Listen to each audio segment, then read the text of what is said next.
iskoristimo. I još jedno sa Twittera, naravno, pošto smo povezani, pa onda ćemo, evo ovako, pitanje sa Twittera jeste za Marinu Krležu.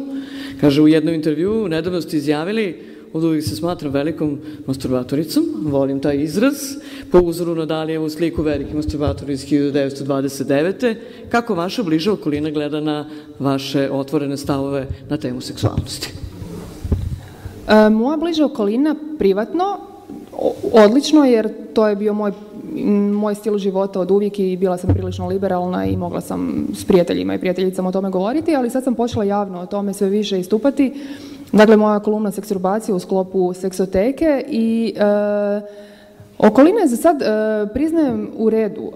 Očekivala sam možda malo više kritika i možda malo više cinizma po tom pitanju, ali nisam ga dobila i možda zaista ono što Goran kaže vrijedi, da dolazi polako vrijeme žena. Kažem, trebamo samo biti iskrene i trebamo jednostavno biti u mogućnosti reći ono što osjećamo. I ono što kažem, uvijek ne moraju svi biti seksualni. O tome jesmo li više ili manje seksualni ne znači da smo bolji ili lošiji ljudi. Trebamo relativizirati seksualnost. Ja jednako cijenim osobu koja ne voli seks, jednako cijenim osobu koja ga prakticira osrednje i relativno i super mi je kad vidim seksualnu osobu, uz njih se vrlo ugodno uvijek osjećam i to se osjeti, ta energija uvijek.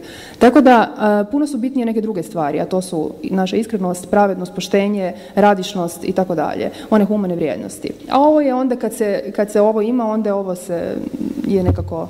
Ali uglavnom, masturbacija će sad u Hrvatskoj biti jako in i ići ću s tim, jer smatram da je jednako važna kao i seks i da je vrijeme za žene da kažu glasno da masturbiraju. Unatoč tome što su majke, unatoč tome što su kćerke, unatoč tome što su čak i djevojčice, imali smo čak jednog roditelja koji je rekao da djeca ne masturbiraju, a ja govorim već jako dugo vremena. Freudovka sam, da. To je mnogima malo čudno. Po tom pitanju sam konzervativna. Libido u djeteta postoji od 2. godine, ali dokazi su sve više da postoji puno ranije.